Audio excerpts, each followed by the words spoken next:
بسم اللہ الرحمن الرحیم الحمد للہ رب العالمین والصلاة والسلام علی سید المرسلین والعاقبۃ للمتقین۔ نماز اسلام کا ایک بہت اہم رکن ہے۔ اللہ تعالیٰ کی یاد اور اللہ تعالیٰ سے تعلق قائم کرنے کا بہت بڑا ذریعہ ہے۔ نبی اکرم صلی اللہ علیہ وسلم نے نماز کو اپنی آنکھوں کی ٹھنڈک قرار دیا۔ نماز کا وقت ہوتا تو آپ صلی اللہ علیہ وسلم حضرت بلال رضی اللہ تعالی عنہ کو ان الفاظ کے ساتھ آذان دینے کا حکم فرماتے: اقم الصلاۃ یا بلال ارحنا بہا، اے بلال ہمیں نماز سے راحت پہنچاؤ۔ ابو داؤد کی روایت ہے۔ نماز کو رسول اکرم صلی اللہ علیہ وسلم نے جنت میں جانے کی ضمانت قرار دیا۔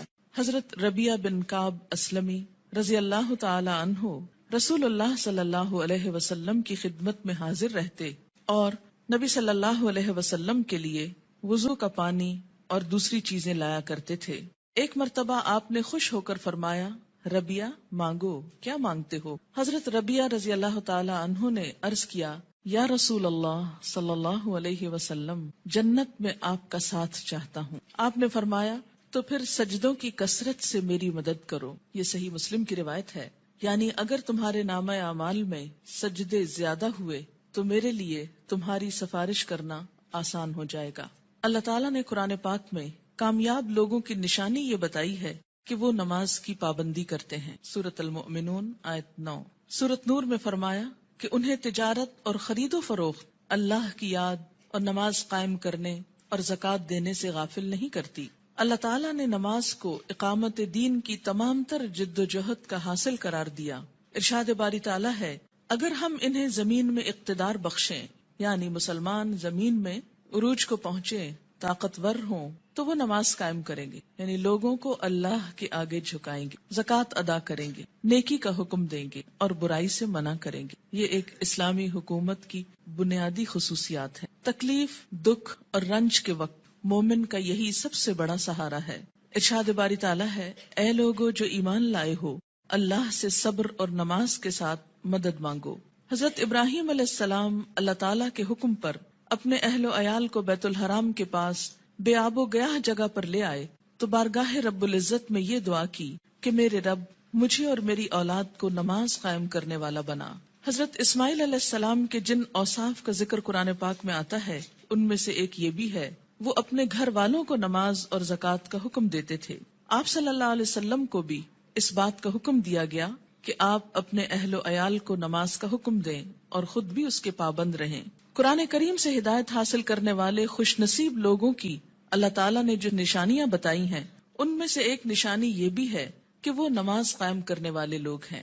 ذالک الکتاب لا ریب فیہ ھدی للمتقین الذین یؤمنون بالغیب ویقیمون الصلاۃ۔ نماز میں غفلت، کاہلی اور سستی سے کام لینے کو اللہ تعالیٰ نے منافقین کی نشانی بتایا ہے کہ اذا قاموا الی الصلاۃ قاموا کسالی، کہ منافق جب نماز کے لیے اٹھتے ہیں تو سستی کے ساتھ اٹھتے ہیں۔ یراؤن الناس، محض لوگوں کو دکھانے کے لیے، ولا یذکرون اللہ الا قلیلا، اور اللہ کو بہت کم ہی یاد کرتے، یعنی ان کو نمازوں میں بھی خدا یاد نہیں آتا۔ سورۃ ماعون میں اللہ تعالیٰ نے ان نمازیوں کے لیے ہلاکت اور تباہی بتائی جو نماز کے معاملے میں غفلت اور بے پرواہی سے کام لیتے ہیں۔ فَوَيْلٌ لِّلْمُصَلِّينَ الَّذِينَ هُمْ عَنْ صَلَاتِهِمْ سَاهُونَ۔ قرآن پاک میں اللہ تعالیٰ نے اقوام کی تباہی اور ہلاکت کا اصل سبب ترک نماز بتایا۔ ارشاد باری تعالیٰ ہے: اللہ کے فرما بردار بندوں کے بعد ایسے نالائق لوگ ان کے جانشین ہوئے جنہوں نے نماز کو ضائع کیا اور دنیا کے مزے اڑانے میں لگ گئے۔ ایسے لوگ عنقریب گمراہی کے انجام سے دوچار ہوں گے، یعنی دنیا میں بھی اس کا نقصان اٹھائیں گے اور آخرت میں بھی خسارے میں مبتلا ہوں گے۔ قیامت کے روز جہنمیوں کا ایک گروہ جہنم میں جانے کا ایک سبب یہ بیان کرے گا کہ لم نک من المصلین، ہم نماز پڑھنے والوں میں سے نہ تھے۔ حالت امن ہو یا حالت خوف، گرمی ہو یا سردی، تندرستی ہو یا بیماری، حتیٰ کہ جہاد و قتال کے موقع پر عین میدان جنگ میں بھی یہ فرض ساقط نہیں ہوتا۔ رسول اکرم صلی اللہ علیہ وسلم 5 فرض نمازوں کے علاوہ نماز تہجد، نماز اشراق، نماز چاشت، تحیۃ الوضو، تحیۃ المسجد کا بھی اہتمام فرماتے تھے، اور پھر خاص خاص مواقع پر اپنے رب کے حضور توبہ استغفار کے لیے نماز ہی کو ذریعہ بناتے، یعنی صلاۃ توبہ۔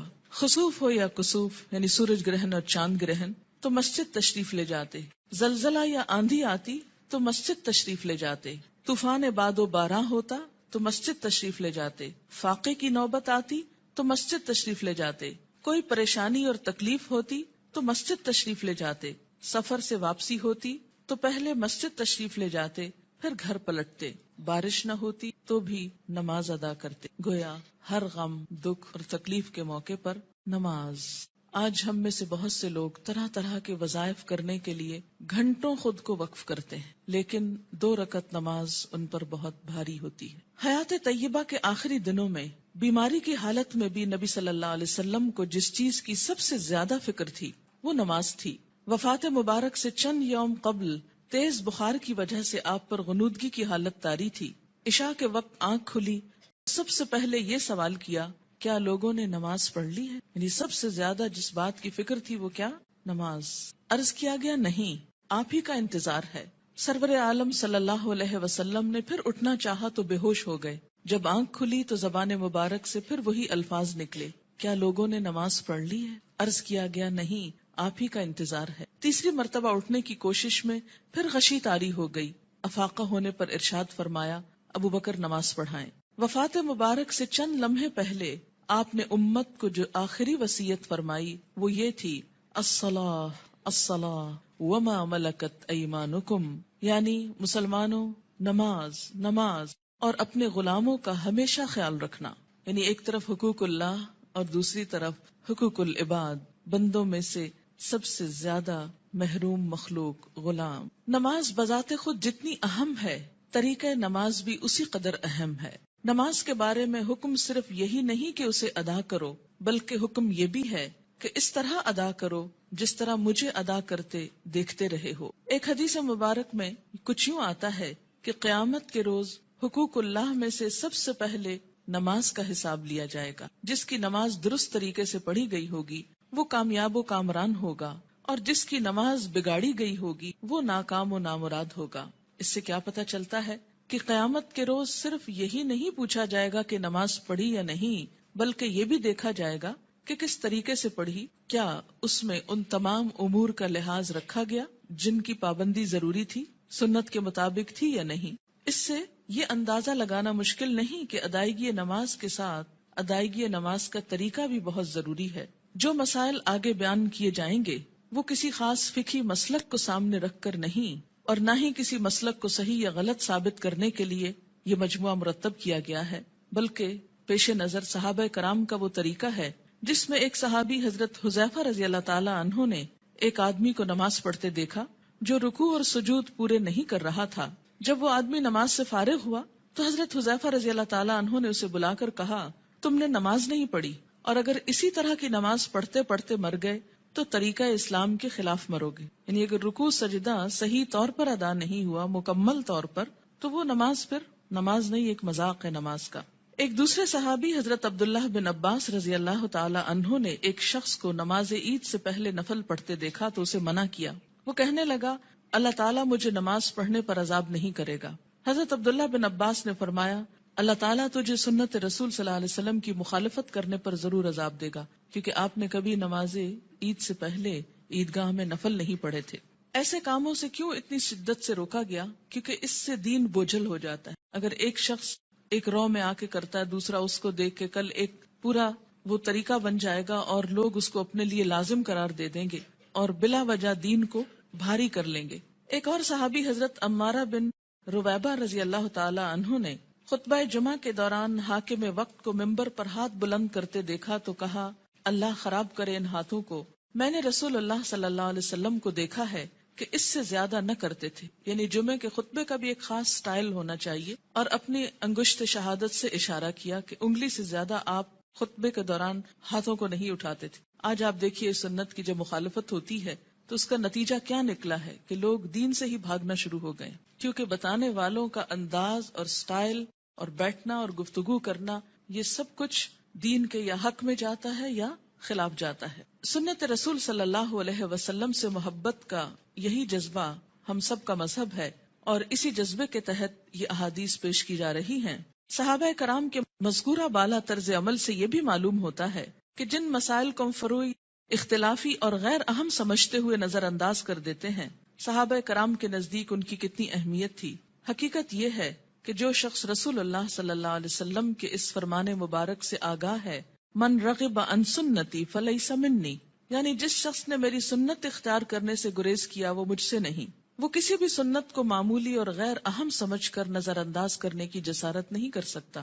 ہمارے ہاں یہ ٹرینڈ بہت عام ہو گیا ہے کہ جو تو قرآن میں لکھا ہے یا جو فرض کے درجے میں ہے وہ تو ہم کر لیں، اور سنت وہ تو معمولی چیز ہے، کوئی فرض تھوڑی ہے۔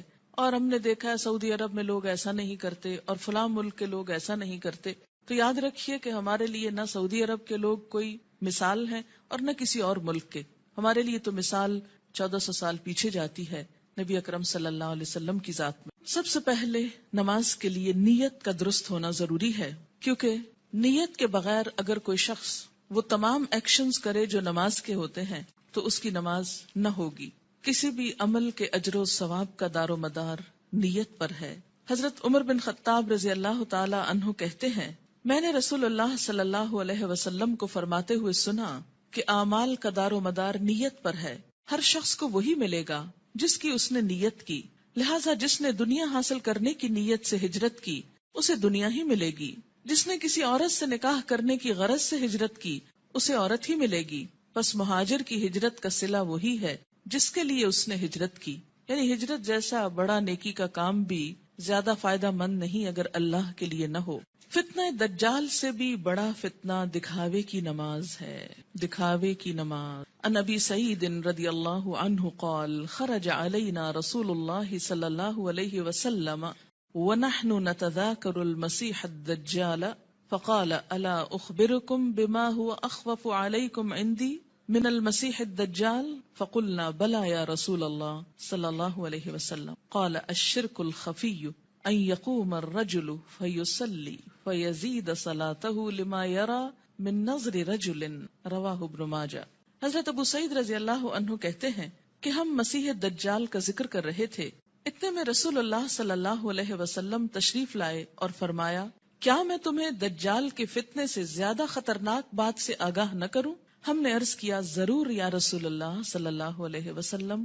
آپ نے فرمایا، شرک خفی یعنی خفیہ شرک جس کو پروناؤنس نہ کیا جائے لیکن وہ دل میں چھپاؤ، یہ دجال سے بھی زیادہ خطرناک ہے، اور وہ یہ ہے کہ ایک آدمی نماز کے لیے کھڑا ہو اور نماز کو اس لیے لمبا کرے کہ کوئی آدمی اسے دیکھ رہا ہے، یعنی تنہائی میں نماز پڑھے تو چھوٹی سی پڑھ لے، قل هو اللہ پڑھ کے ختم کر دے، اور اگر لوگوں کے بیچ میں پڑھ رہا ہے، لوگوں کے ساتھ پڑھ رہا ہے تو صرف اس لیے لمبی کر دے کہ لوگ دیکھیں گے تو پھر ان کے نزدیک میں بہت نیک کہلاؤں گا۔ اسے شرک بھی کہا گیا، یعنی شرک خفی، اور اسے دجال کے فتنے سے زیادہ بدترین چیز قرار دیا گیا، اور یہ بندوں کو بھی دھوکہ دینا ہے اور اللہ کو بھی۔ منافقین کی ایک صفت ہم نے قرآن پاک میں پڑھی تھی کہ یخادعون اللہ والذین آمنوا، یعنی اپنے ساتھ والوں کو دھوکہ دینے کی بات ہے نا، کہ وہ سمجھیں گے کہ میں اتنا اچھا نمازی جبکہ ہوں نہیں، تنہائی میں پڑھوں تو کچھ اور پڑھتا ہوں۔ وما یخدعون الا انفسهم، ایسے لوگ محض اپنے آپ ہی کو دھوکہ دیتے۔ تو جیسی ہم اکیلے میں پڑھتے ہیں ویسی اگر سب کے سامنے پڑھ لیں گے تو کوئی ہم کو نہیں مارے گا، ہو سکتا ہے کوئی نوٹس بھی نہ کر رہا ہو ہم کیا کر رہے ہیں، کسی کو اتنی فرصت کہاں کہ وہ سب اپنے کام چھوڑ کے صرف یہ دیکھے کہ اس کی نماز کتنی لمبی اور چھوٹی۔ یہ محض شیطان کا خیال ہوتا ہے جو ہمارے نیک عمل کو بھی برباد کر دیتا ہے۔ دکھاوے کی نماز شرک ہے۔ ان شداد ابن اوس رضی اللہ عنہ قال سمعت رسول اللہ صلی اللہ علیہ وسلم یقول من صلی یرائی فقد اشرک ومن صام یرائی فقد اشرک ومن تصدق یرائی فقد اشرک، رواہ احمد۔ حضرت شداد بن اوس رضی اللہ عنہ کہتے ہیں، میں نے رسول اللہ صلی اللہ علیہ وسلم کو فرماتے ہوئے سنا ہے، جس نے دکھاوے کی نماز پڑھی اس نے شرک کیا، جس نے دکھاوے کا روزہ رکھا اس نے شرک کیا، جس نے دکھاوے کا صدقہ کیا اس نے شرک کیا۔ اسے احمد نے روایت کیا ہے۔ نماز کی فرضیت۔ نماز اسلام کا دوسرا اہم رکن ہے۔ عن ابن عمر رضی اللہ عنہما قال قال رسول اللہ صلی اللہ علیہ وسلم بنی الاسلام علی خمس شہادت ان لا الہ الا اللہ وان محمدا رسول اللہ واقام الصلاة وایتاء الزکاة والحج وصوم رمضان، رواہ البخاری۔ حضرت عبداللہ بن عمر رضی اللہ عنہ کہتے ہیں کہ رسول اللہ صلی اللہ علیہ وسلم نے فرمایا، اسلام کی بنیاد 5 چیزوں پر رکھی گئی ہے۔ اس بات کی شہادت، گواہی کہ اللہ کے سوا کوئی الہ نہیں اور محمد صلی اللہ علیہ وسلم اللہ کے رسول ہیں۔ نمبر 2، نماز قائم کرنا۔ نمبر 3، زکوٰۃ ادا کرنا۔ نمبر 4، حج کرنا۔ نمبر 5، رمضان کے روزے رکھنا۔ اسے بخاری نے روایت کیا ہے۔ ہجرت سے قبل 2 رکعت اور ہجرت کے بعد 4 رکعت نماز فرض ہوئی۔ یعنی نماز کی فرضیت کیسے ہوئی؟ مکہ میں کیسے تھی؟ ہجرت سے قبل 2 فرض اور بعد میں 2 4 ہو گئے اور فجر 2 ہی رہی۔ عن عائشہ رضی اللہ عنہا قالت فرض اللہ الصلاة حين فرضها ركعتين في الحضر والسفر فأقرت صلاة السفر وزید فی صلاة الحضر متفق علیہ۔ حضرت عائشہ رضی اللہ تعالی عنہا فرماتی ہیں، جب معراج کی رات اللہ تعالیٰ نے نماز فرض کی تو حضر و سفر، حضر کہتے ہیں حاضر ہونا، گھر میں رہنا، دونوں کے لیے 2 رکعت نماز فرض کی۔ بعد میں سفر کی نماز 2 رکعت برقرار رکھی گئی اور حضر کی نماز میں اضافہ کر دیا گیا۔ اسے بخاری اور مسلم نے روایت کیا ہے۔ نماز کی فضیلت، روزانہ باقاعدگی سے 5 نمازیں ادا کرنے سے تمام صغیرہ گناہ معاف ہو جاتے ہیں۔ ان ابی ہریرہ رضی اللہ عنہ قال قال رسول اللہ صلی اللہ علیہ وسلم ارأیتم لو ان نہرا بباب احدکم یغتسل فیہ کل یوم 5 ما تقول ذلك یبقی من درنہ قالوا لا یبقی من درنہ شیئا قال فذلك مثل الصلوات الخمس یمحو اللہ بها الخطایا متفق علیہ۔ حضرت ابو ہریرہ رضی اللہ تعالی عنہ کہتے ہیں، رسول اللہ صلی اللہ علیہ وسلم نے فرمایا، تمہارا کیا خیال ہے اگر تم میں سے کسی کے دروازے پر نہر بہتی ہو اور وہ اس نہر میں ہر روز 5 مرتبہ نہائے تو کیا اس کے بدن پر کوئی میل کچیل باقی رہ جائے گا؟ صحابہ کرام نے عرض کیا، نہیں، کسی قسم کا میل کچیل باقی نہیں رہے گا۔ آپ صلی اللہ علیہ وسلم نے فرمایا، یہی 5 نمازوں کی مثال ہے، اللہ تعالیٰ ان نمازوں کے ذریعے گناہ مٹا دیتا ہے۔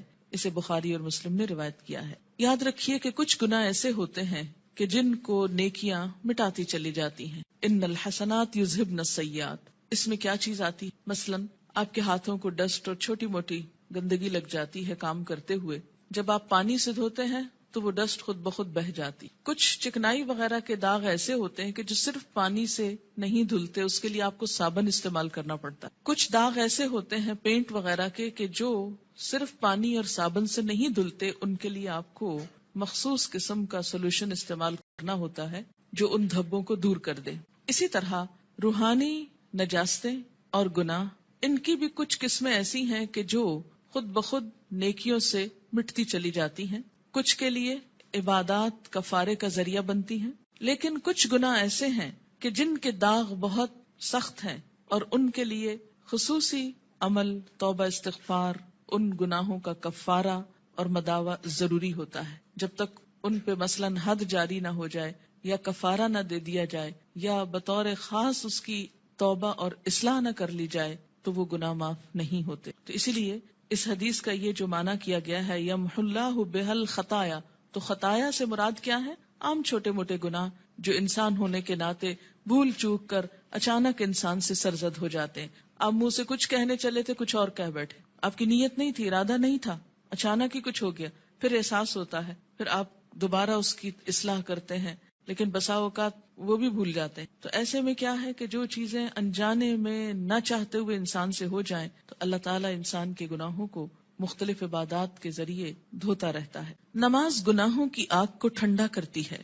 ان انس بن مالک رضی اللہ عنہ قال قال رسول اللہ صلی اللہ علیہ وسلم ان للہ ملکا ینادی عند کل صلاة یا بنی آدم قوموا الى نیرانکم التی اوقدتموها فاطفئوها رواہ الطبرانی فی الاوسط۔ حضرت انس بن مالک رضی اللہ تعالی عنہ کہتے ہیں، رسول اللہ صلی اللہ علیہ وسلم نے فرمایا، ہر نماز کے وقت اللہ تعالیٰ کا مقرر کردہ فرشتہ پکارتا ہے، لوگو اٹھو اس آگ کو بجھانے کے لیے جسے تم نے اپنے گناہوں سے جلایا ہے۔ یعنی انسان کے گناہ انسان کے لیے جہنم کی آگ تیار کرتے ہیں، لیکن جب انسان نماز پڑھتا ہے آگ بجھ جاتی۔ 5 نمازیں باقاعدگی سے ادا کرنے والا قیامت کے دن صدیقین اور شہداء کے ساتھ ہوگا۔ ان عمر ابن مرۃ الجہنی رضی اللہ عنہ قال جاء رجل الى النبي صلی اللہ علیہ وسلم فقال یا رسول اللہ ارأيت ان شهدت ان لا الہ الا اللہ وانک رسول اللہ وصلیت الصلوات الخمس وادیت الزکاة وصمت رمضان وقمته فممن انا قال من الصدیقین والشہداء رواہ ابن حبان۔ حضرت عمرو بن مرہ جہنی رضی اللہ تعالی عنہ کہتے ہیں کہ ایک آدمی نبی اکرم صلی اللہ علیہ وسلم کی خدمت میں حاضر ہوا اور عرض کیا یا رسول اللہ بتائیے اگر میں گواہی دوں کہ اللہ کے سوا کوئی الہ نہیں، آپ اللہ کے رسول ہیں، اور 5 نمازیں ادا کروں، زکوٰۃ دوں، رمضان کے روزے رکھوں اور رمضان میں قیام بھی کروں یعنی تراویح بھی پڑھوں، تو میرا شمار کن لوگوں میں ہوگا؟ آپ صلی اللہ علیہ وسلم نے ارشاد فرمایا صدیقین اور شہداء میں۔ اسے ابن حبان نے روایت کیا ہے۔ یعنی فرائض کا پورا کرنے والا بلند درجے رکھتا ہے، الا یہ کہ وہ بندوں کے حقوق میں ایسی کمی کرے کہ جس سے اس کے فرائض کا اجر بھی ختم ہو جائے۔ رات کی تاریکی میں مسجد میں آنے والے نمازیوں کے لیے قیامت کے دن مکمل نور کی خوشخبری ہے۔ ان بریدہ رضی اللہ عنہ ان النبی صلی اللہ علیہ وسلم قال بشر المشائین فی الظلم الى المساجد بالنور التام یوم القیامہ رواہ ابو داود والترمذی۔ حضرت بریدہ رضی اللہ تعالی عنہ روایت کرتے ہیں کہ نبی اکرم صلی اللہ علیہ وسلم نے فرمایا اندھیرے میں مسجدوں کی طرف چل کر جانے والوں کو قیامت کے دن مکمل روشنی کی خوشخبری دے دو۔ یہ تو آپ سب جانتے ہیں نا کہ حشر کے میدان میں بہت اندھیرا ہوگا، لیکن کچھ لوگوں کے پاس نور ہوگا، کچھ کے پاس ہوگا پھر چھین لیا جائے گا منافقوں سے۔ اور یہ نور کون سا نور ہوگا؟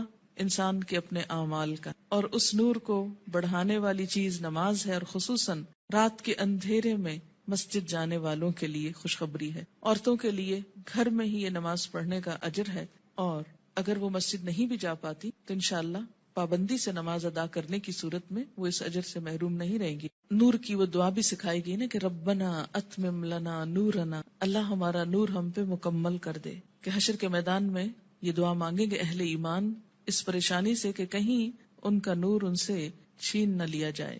مسجد میں آنے والے نمازی اللہ کے ملاقاتی ہیں جن کی اللہ تعالیٰ عزت فرماتا ہے۔ وَأَن سلمان رضی اللہ عنہ ان النبی صلی اللہ علیہ وسلم قال من تودأ فی بیتہ فاحسن الوضوء ثم اتى المسجد فهو زائر اللہ وحق علی المزور ان یکرم الزائر رواہ الطبرانی۔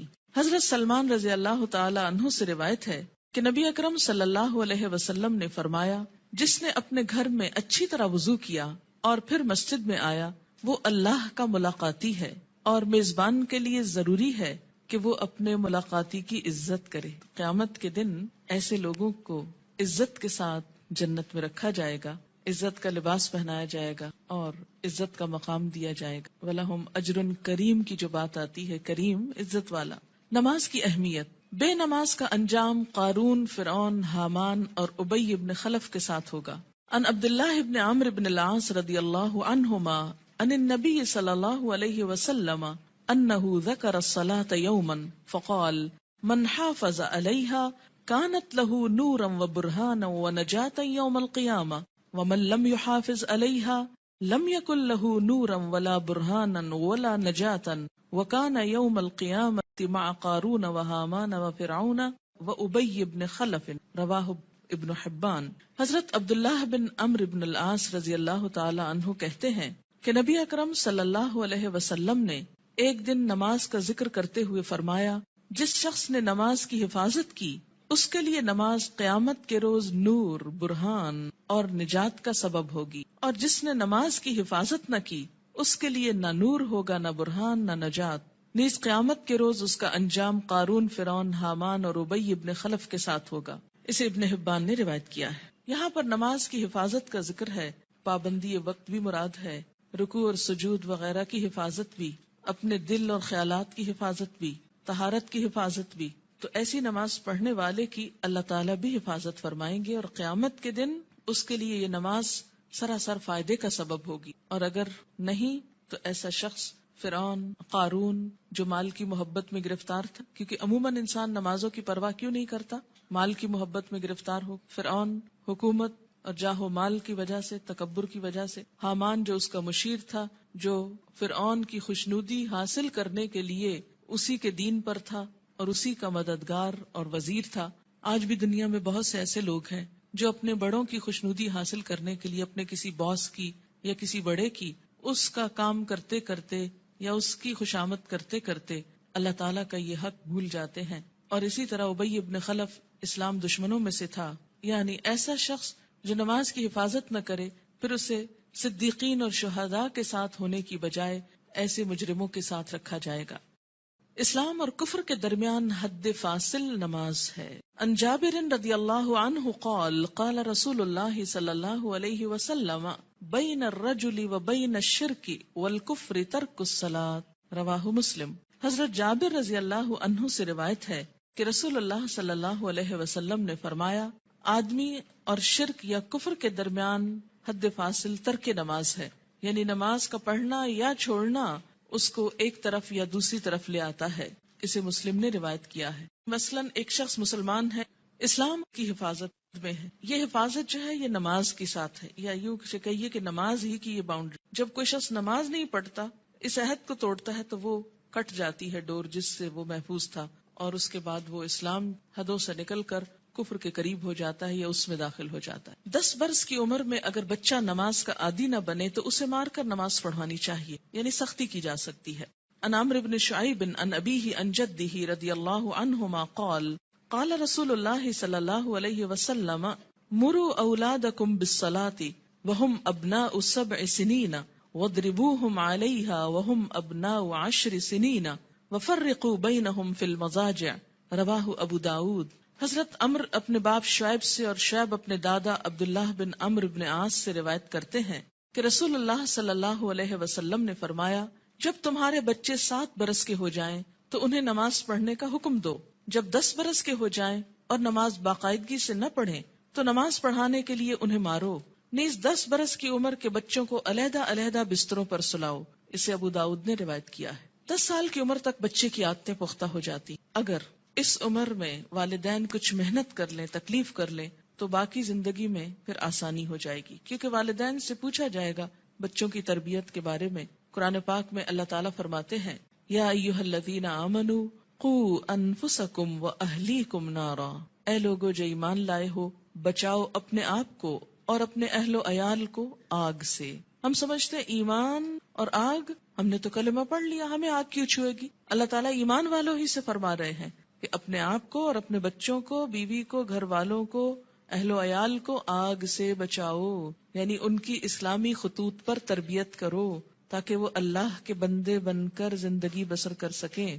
اگر کوئی شخص اس سلسلے میں کوتاہی کرتا ہے تو اس سے پوچھو گی. بہرحال یہاں 7 برس کی عمر سے نماز کی ابتدا کا حکم ہے. اس سے پہلے بچوں کو تکلیف نہیں دینی چاہیے. اگر خود شوق سے کچھ کرتے ہیں، مثلا ماں نماز پڑھی، ساتھ آ کے سجدے کرتے ہیں، بیٹھ جاتے ہیں تو ٹھیک ہے، لیکن 7 سال سے پہلے انہیں تکلیف نہیں دینی چاہیے. اس میں ضرور کوئی حکمت ہوگی کہ 7 سال ہی، کیونکہ اس وقت تک بچہ اپنے کام بہت سے خود کرنے کا عادی ہو جاتا ہے، اہل ہو جاتا ہے. 7 سال کے کم عمر بچے کو مثلا 6 سال میں آپ کو ہاتھ بھی دھلانے ہیں، آپ کو منہ بھی دھلانا ہے، تو ماؤں کے لیے ایک بہت تکلیف ہو جاتی. لیکن عام طور پر 7 سال کا بچہ اپنے یہ کام خود کو واش کر سکتا ہے، خود کو صاف کر سکتا ہے، نہا سکتا ہے، وضو کر سکتا ہے. تو 7 سال کی عمر میں ابتدا کی جائے اور 3 سال تک نرمی سے اسے نماز کا عادی بنایا جائے. جب 10 سال کا ہو جائے تو پابندی شروع کرا دی جائے، اور اب اگر پابندی نہ کرے تو سختی کی جائے. لیکن انشاءاللہ جو 7 سال سے ابتدا کرا دے گا اس کو 10 سال میں سختی کی ضرورت نہیں رہے گی، اور اس میں آپ پھر تدریج سے کام لے سکتے ہیں.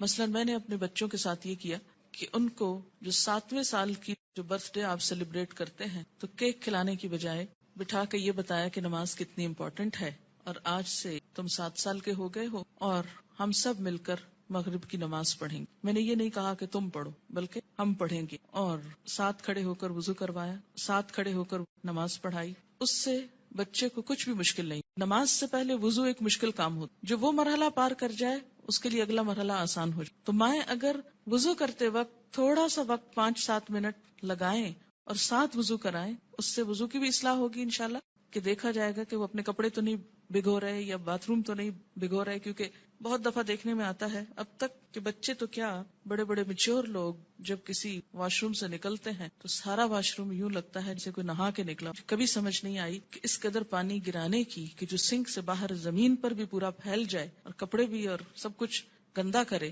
اس کی آخر کیا وجہ ہے اور اس کی ضرورت کیا ہے. جب ہم وضو کرتے ہیں تو نہاتے تو نہیں ہیں، لیکن منظر باتھ روم میں نہانے کا ہی نظر آتا ہے. خیر، اب دیکھیں کہ بچوں کو جب وضو کرائیں تو اس وقت بھی انہیں بتائیں کہ پانی بہت نہیں استعمال کرنا اور کس طریقے سے وہ کریں گے. انشاءاللہ اس کا طریقہ آگے پورا آئے گا، آپ اپنا سب چیک کر لیجئے، بچوں کا بھی کر لیجئے. پھر اس کے بعد یہ کہ ساتھ کھڑا کر کے نماز پڑھ، کیونکہ تنہا نماز پڑھنے میں کوتاہی ہوتی ہے، مشکل لگتی ہے. جب ساتھ ماں ہوتی ہے تو بچے کو بہت ڈھارس ہوتی اور آسانی سے نماز پڑھ لیتے. ایک آدھ مہینہ آپ صرف ایک ہی نماز پڑھائیں، پھر اس کے بعد عصر کی ساتھ شروع کر لیں، پھر ظہر کی کر لیں. ظہر میں اگر صرف فرض بھی پڑھ لیں تو کافی، پھر اسی طرح عشاء پر لے آئیں، پھر فجر پر.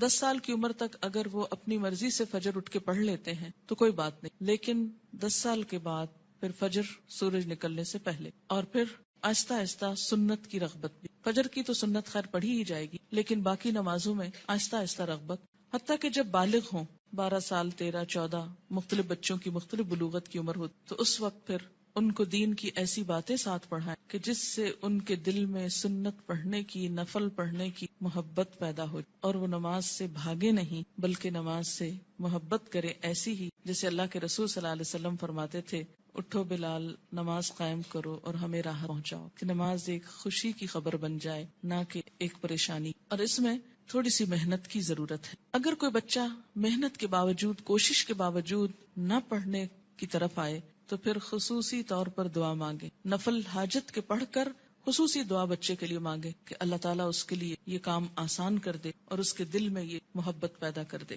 آپ دیکھیں کہ اگر آپ بچوں کو نماز کا عادی کر دیں گے تو آپ کو کتنا فائدہ ہے کہ ہر نماز میں جب وہ پڑھیں گے ربنا اغفر لی ولوالدی، یعنی ہر نماز کے اندر وہ آپ کے لیے دعائیں کریں گے، ربنا اغفر لی ولوالدی، اللہ مجھ کو معاف کر دے اور میرے والدین کو کر دے. مفت کی دعائیں ملتی جائیں گی ساری زندگی. دنیا سے چلے بھی جائیں تو پیچھے سے بچے دعائیں کریں، ورنہ الگ سے کس کو یاد رہتا ہے کہ وہ دعا کرے. اور ایسے ہی بچے پھر ماں باپ کے لیے صدقہ جاریہ ہو جائے. صرف نماز عصر کا فوت ہونا ایسا ہے جیسے کسی کا مال اور اہل و عیال لٹ جائے. عن ابن عمر رضی اللہ عنہما قال قال رسول اللہ صلی اللہ علیہ وسلم الذي تفوته صلاة العصر فَكَأَنَّمَا وُتِرَ أَهْلُهُ وَمَالُهُ متفق علیہ. حضرت عبداللہ بن عمر سے روایت ہے، رسول اللہ صلی اللہ علیہ وسلم نے فرمایا، جس شخص کی نماز عصر فوت ہو جائے اس کی حالت اس شخص کی طرح ہے جس کا اہل و عیال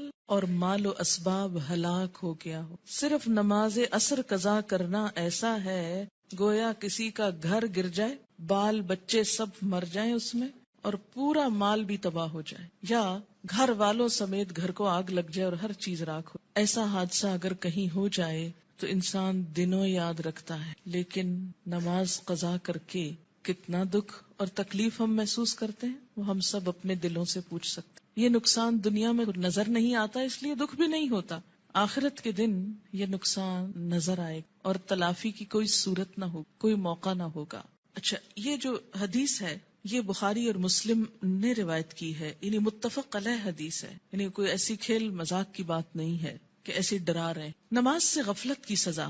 حضرت سمرہ بن جندب رضی اللہ تعالی عنہ روایت کرتے ہیں کہ حضور صلی اللہ علیہ وسلم اپنے اصحاب سے پوچھا کرتے، کیا تم میں سے کسی نے کوئی خواب دیکھا ہے؟ سمرہ کہتے ہیں پھر اللہ تعالیٰ جس کے لیے چاہتا وہ اپنا خواب بیان کرتا، یعنی اللہ کے اذن سے لوگ اپنا خواب بیان کرتے.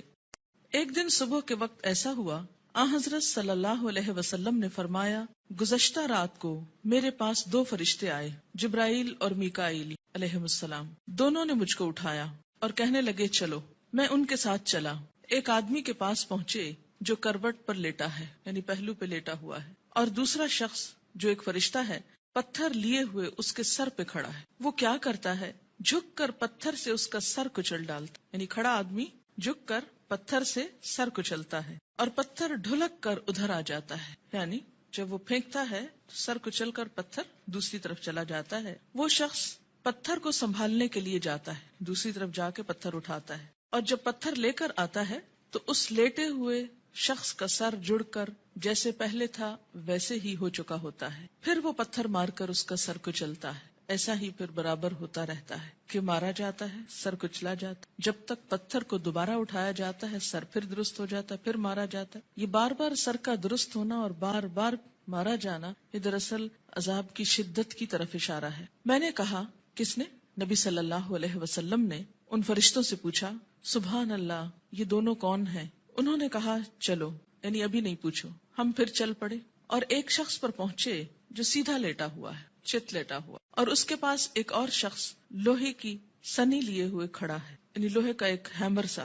وہ کیا کرتا ہے، اس کے منہ کے ایک طرف جا کر اس کا گل پھڑا گدی تک پھاڑ ڈالتا ہے، یعنی منہ کے اندر سے، اور نتنے اور آنکھ کو بھی اسی طرح گدی تک چیر دیتا ہے، نتنے کو بھی، آنکھ کو بھی، منہ کو بھی۔ پھر منہ کی دوسری طرف جا کر بھی ایسا ہی کرتا ہے، اور جب ایک طرف کا چیرتا ہے تو دوسری طرف جا کر بھی ایسا ہی کرتا ہے، اور جب ایک طرف چیر چکا ہوتا ہے تو دوسری طرف بالکل درست ہو چکی، نہیں پہلے ایک طرف پھر دوسری طرف، اتنے میں پہلا درست ہو چکا ہوتا ہے، اور پھر وہ اسی طرح اس کو چیرتا ہے، پھر وہ درست ہو جاتا ہے، ایسا ہی برابر ہو رہا ہے۔ میں نے اپنے ساتھ والے فرشتوں سے پوچھا، سبحان اللہ، یہ دونوں کون ہیں؟ انہوں نے کہا چلو چلو، یعنی ابھی آگے چلتے ہیں، ابھی نہ پوچھو۔ خیر، پھر ہم تینوں چلے، ایک گڑھے پر پہنچے جو تندور کی طرح تھا۔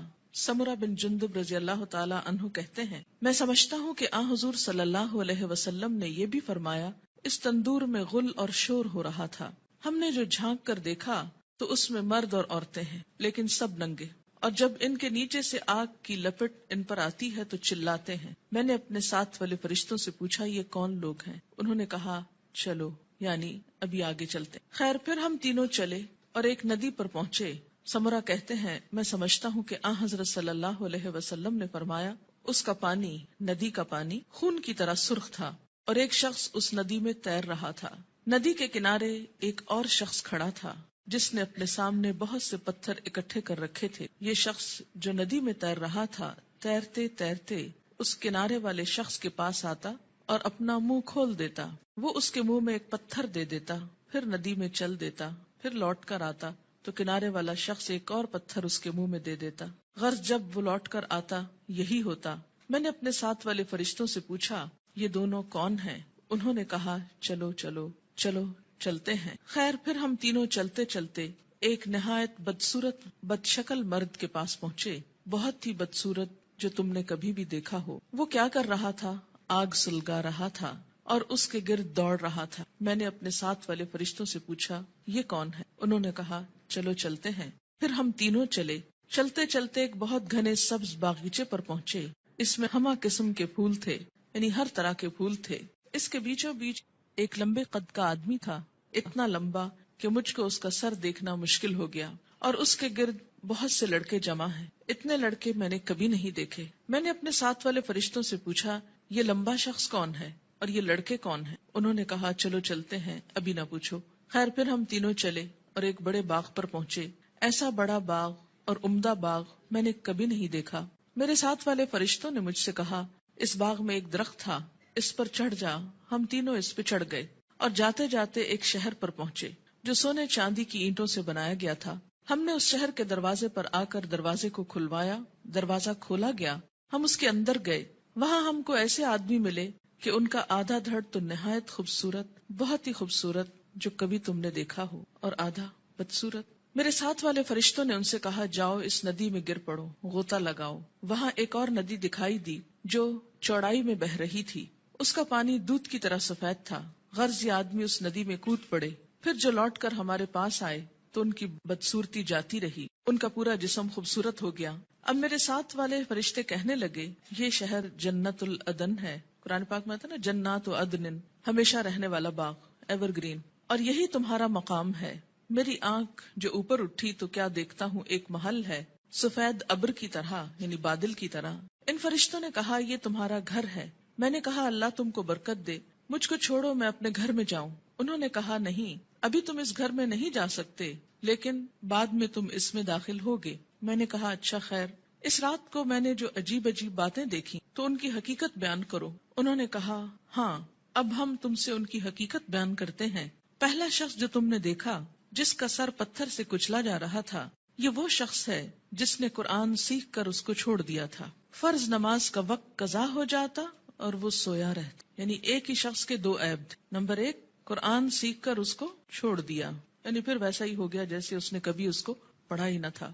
اور دوسرا قصور، فرض نماز کا وقت قضا ہو جاتا اور وہ سویا رہتا، جیسے فجر کے وقت نہ اٹھنا خاص طور پر. وہ شخص جس کے گل پھڑے اور نتنے اور آنکھیں گدی تک چیر رہے تھے، وہ دنیا میں کیا کرتا تھا؟ صبح کو گھر سے نکلتے ہی ایک جھوٹی خبر تراشتا، لوگوں سے کہتا، یعنی پھر بیان کرتا، وہ خبر سارے جہان میں پھیل جاتی. یعنی مشغلے کے طور پر کیا اس نے کام اپنا رکھا تھا؟ جھوٹی خبر گھڑنا اور اس کو پھیلا دینا، اور وہ سارے جہان میں پھیل جاتی. اور ننگے مرد اور عورت جو تم نے تندور میں دیکھے، وہ زنا کرنے والے اور زنا کرنے والیاں ہیں. یعنی وہ مرد اور عورت جن کے ایکسٹرا میرٹل ریلیشنز تھے دنیا میں. اور وہ شخص جو ندی میں تیر رہا تھا، اس کے منہ میں پتھر دیے جاتے، یہ سود خور ہے. اور وہ بدصورت شخص جو آگ سلگا رہا تھا اور اس کے گرد دوڑ رہا تھا، وہ دوزخ کا داروغہ ہے. اس کا نام کیا ہے؟ قرآن پاک میں کیا آتا ہے؟ مالک. مالک نامی. لمبا شخص جو باغیچے میں ملا تھا، وہ ابراہیم علیہ السلام پیغمبر ہیں. ان کے گرد وہ لوگ ہیں جو اسلام کی فطرت پر مرے، یعنی توحید پر. سمرہ کہتے ہیں، بعض مسلمانوں نے آپ صلی اللہ علیہ وسلم سے عرض کیا، یا رسول اللہ صلی اللہ علیہ وسلم، اور مشرکوں کے بچے جو نابالغ مرتے ہیں وہ بھی ان میں داخل ہیں؟ آپ نے فرمایا، ہاں، مشرکوں کے بچے بھی، کیونکہ ہر بچہ فطرت پر پیدا ہوتا جب تک اس کا شعور اپنا نہیں جاگ جاتا. اب رہے وہ لوگ جن کا آدھا دھڑ خوبصورت تھا، آدھا دھڑ بدصورت. یہ وہ لوگ تھے جنہوں نے دنیا میں اچھے اور برے سب طرح کے کام کیے، یعنی کچھ کام ان کے اچھے تھے اور کچھ کام ان کے برے تھے. آدھے خوبصورت، آدھے بدصورت. جب اس طرح ان کی پہچان ہو جائے گی تو پھر ایک وقت آئے گا کہ ان کو نہلا کر درست کر دیا جائے گا، کیونکہ جنت میں رہنے والا کوئی شخص پھر ہمیشہ کے لیے بدصورت نہیں ہو. اب دیکھیں کہ دنیا میں اگر کسی کا ناک اس کی پسند کا نہ ہو، یا چہرے پہ داغ ہو، یا کچھ بھی ہو، یا اگر پاؤں خوبصورت نہ ہو، تو کس قدر شرمندگی محسوس کرتا رہتا ہے، احساس کمتری میں مبتلا ہو جاتا. جنت میں اگر کچھ عرصہ بھی ایسا لوگوں کے بیچ میں رہنا پڑے کہ آدھا دھڑ خوبصورت ہو اور آدھا بدصورت ہو، تو کس قدر شرمندگی کی بات ہے. اس لیے انسان کے جتنے بھی اعمال ایسے ہوں جو بدصورت کرنے والے ہوں، اس کو ان کو چھوڑ کر خوبصورت کی طرف پلٹنے کی ضرورت ہے. بخاری کی یہ روایت ہے، طویل روایت، جس کا ایک حصہ فرض نماز کے بارے میں ہے. یاد رکھیے، انبیاء علیہم السلام کی خواب وحی کا ایک ذریعہ ہوتا، اور یہ خواب آپ صحابہ کے بیچ میں بیان کر رہے ہیں اور سکھانے کا ایک طریقہ ہے. انبیاء علیہم السلام کو وحی بسا اوقات خواب میں بھی آتی. حضرت عائشہ رضی اللہ تعالی عنہا کا بیان ہے کہ نبی صلی اللہ علیہ وسلم پر وحی آنے کی ابتدا ہی سچے خوابوں سے ہوئی تھی. انبیاء علیہم السلام کے خواب بھی سچے ہوتے ہیں، اور خواب میں بھی جو سین ان کو دکھائے جاتے ہیں، جو باتیں ان کو دکھائی جاتی، وہ بالکل سچ ہوتے ہیں، حقیقت. تو یہاں پر آپ صلی اللہ علیہ وسلم کو بذریعہ خواب دکھایا گیا کہ ایک شخص ہے جس کا سر پتھر سے کچلا جا رہا اور پھر ٹھیک ہو جاتا. اور پھر اب آپ دیکھیے کہ جو شخص قرآن یاد کر کے بھلا دے، ایک تو حافظ کا انجام بتایا گیا. میں آپ لوگوں کو یہ نصیحت کروں گی کہ جب تک بچوں کا اپنا رجحان نہ ہو، اپنا شوق نہ ہو، خدا کے لیے ان کو حفظ نہ کرائیں. کیوں؟ اس لیے کہ وہ ماں باپ کے کہنے میں آ کے کر تو لیتے ہیں لیکن بعد میں اس کی حفاظت نہیں کرتے. ماں باپ کیوں اتنا اصرار کرتے ہیں ان کو حفظ کرانے پر؟ ریسنٹلی مجھے کسی نے بتایا کہ وہ خود نماز نہیں پڑھتے لیکن بچوں کو حفظ کرانے کا بہت شوق رکھتے ہیں. میں نے کہا ایسی بھی کیا بات ہوئی؟ اس لیے کہ وہ یہ چاہتے ہیں کہ بچے ان کو بخشوا سکیں، بچے حافظ بن جائیں اور ماں باپ کی بخشش کرا سکیں. تو جہاں اپنی بخشش کے لیے خود تو نماز پڑھی نہ جائے لیکن بچوں کو حافظ بنا دیا جائے، تو وہ بچے بھی کتنا یاد رکھیں گے، اور باپ کو سوتے دیکھیں ساری زندگی تو وہ کتنی نماز پڑھیں گے اور کتنا قرآن پڑھیں گے، تو اللہ ہی جانتا ہے. اللہ تعالیٰ یخرج الحی من المیت و یخرج المیت من الحی، زندہ سے مردہ اور مردہ سے زندہ کو نکالتا ہے، بے عمل سے باعمل بچے کو پیدا کر سکتا ہے، یہ اس کی شان ہے. لیکن ہم اپنی کوششوں کو بھی دیکھیں کہ ہم کیا کر رہے ہیں. اور اس میں فرض نماز پڑھے بغیر سو جانا میں فجر کی نماز بھی ہو سکتی ہے اور عشاء بھی ہو سکتی ہے، یا پھر ظہر پڑھے بغیر سو جانا، یا پھر عصر کے لیے اٹھنا ہی نہیں، سوئے چلے جانا. نماز فجر اور عشاء کے لیے مسجد میں نہ آنا نفاق کی علامت ہے. باجماعت نماز نہ پڑھنے والے لوگوں کے گھروں کو رسول اکرم صلی اللہ علیہ وسلم نے جلانے کا ارادہ فرمایا. عن ابی ہریرہ رضی اللہ عنہ قال قال رسول اللہ صلی اللہ علیہ وسلم ليس صلاة أثقل على المنافقين من الفجر والعشاء ولو يعلمون ما فيهما لآتوهما ولو حبوا لقد هممت أن آمر المؤذن فيقيم ثم آمر رجلا يؤم الناس ثم آخذ شعلا من نار فأحرق على من لا يخرج إلى الصلاة بعد. متفق علیہ. حضرت ابو ہریرہ رضی اللہ تعالی عنہ کہتے ہیں کہ رسول اللہ صلی اللہ علیہ وسلم نے فرمایا، منافقوں پر فجر اور عشاء کی نماز سے زیادہ بھاری کوئی نماز نہیں ہے۔ اگر انہیں پتہ چل جائے کہ دونوں نمازوں کا ثواب کتنا زیادہ ہے تو ان دونوں نمازوں میں ضرور آتے، خواہ گھٹنوں کے بل ہی آنا پڑتا، چل نہ سکتے تو رینگ کر آتے، جیسے بچے رینگتے ہیں، کرال کرتے ہیں، کرال کرتے ہوئے آتے۔ میں نے ارادہ کیا کہ مؤذن کو حکم دوں وہ اقامت کہے، پھر ایک آدمی کو حکم دوں کہ وہ لوگوں کی امامت کرائے، اور خود آگ کا ایک شعلہ لے کر ان لوگوں کے گھروں کو جلا دوں جو اس اذان اور اقامت کے بعد نماز کے لیے نہیں نکلتے۔ اسے بخاری اور مسلم نے روایت کیا ہے۔ خلاف سنت ادا کی گئی نماز قیامت کے روز ناکامی اور نامرادی کا باعث ہوگی۔ قیامت کے روز حقوق اللہ میں سب سے پہلے نماز کا حساب ہوگا۔ عن ابی ہریرہ رضی اللہ عنہ قال قال رسول اللہ صلی اللہ علیہ وسلم ان اول ما يحاسب به العبد يوم القيامة من عمله صلاته فإن صلحت فقد افلح وانجح وإن فسدت فقد خاب وخسر فإن انتقص من فريضته شيء قال الرب تبارك وتعالى انظروا هل لعبدي من تطوع فيكمل بها من انتقص من الفريضة ثم يكون سائر عمله على ذلك رواه الترمذي۔ حضرت ابو ہریرہ رضی اللہ تعالی عنہ کہتے ہیں رسول اللہ صلی اللہ علیہ وسلم نے ارشاد فرمایا، قیامت کے روز بندے سے سب سے پہلے جس چیز کا حساب لیا جائے گا وہ اس کی نماز ہے۔ اگر نماز درست ہوئی تو بندہ کامیاب و کامران ہوگا۔ درست ہوئی یعنی صحیح طریقے پر ہوئی، مراد سنت کے مطابق۔ اور اگر نماز خراب ہوئی تو ناکام و نامراد ہوگا۔ خراب نماز سے مراد کیا؟ پڑھی تو لیکن اس کے جو آداب تھے ان کا لحاظ نہیں رکھا۔ اس میں طہارت، قبلے کا رخ ہونا، لباس کا درست ہونا، یہ ساری چیزیں آ جاتی۔ اگر بندے کے فرائض میں کچھ کوتاہی ہو گئی تو اللہ تعالیٰ فرمائیں گے میرے بندے کے نامہ اعمال میں دیکھو کوئی نفل عبادت ہے؟ یعنی اگر فرض نماز کم ہو گئی تو کہاں سے پوری کی جائے گی؟ نفل سے۔ اگر فرض زکوٰۃ میں کوئی کمی ہو گئی تو نفل صدقات سے، اسی طرح باقی عبادات میں بھی۔ پھر اس کے تمام اعمال کا حساب اسی طرح ہو، پہلے فرائض کو دیکھا جائے گا، اگر کوئی کمی ہو تو نوافل سے پوری کر دی جائے گی، لیکن اگر پڑھے ہی صرف فرض اور وہ بھی صحیح طریقے پر نہ ہو، اور نوافل کی طرف تو ہماری عام طور پر توجہ ہی کم ہو۔ ہم میں سے کتنے نفل روزے رکھتے ہیں، کتنے نفلی صدقہ کرتے ہیں، کتنے نفل نماز پڑھتے ہیں، کتنے نفلی حج کرتے ہیں۔ نفل تو ایکسٹرا کے معنوں، لیکن چلے اگر کم بھی ہے کچھ تو اس کو صحیح طریقے پر تو ادا کیا جائے تاکہ وہ قیامت کے دن نجات کا سبب بنے۔ وآخر دعوانا الحمدللہ رب العالمین۔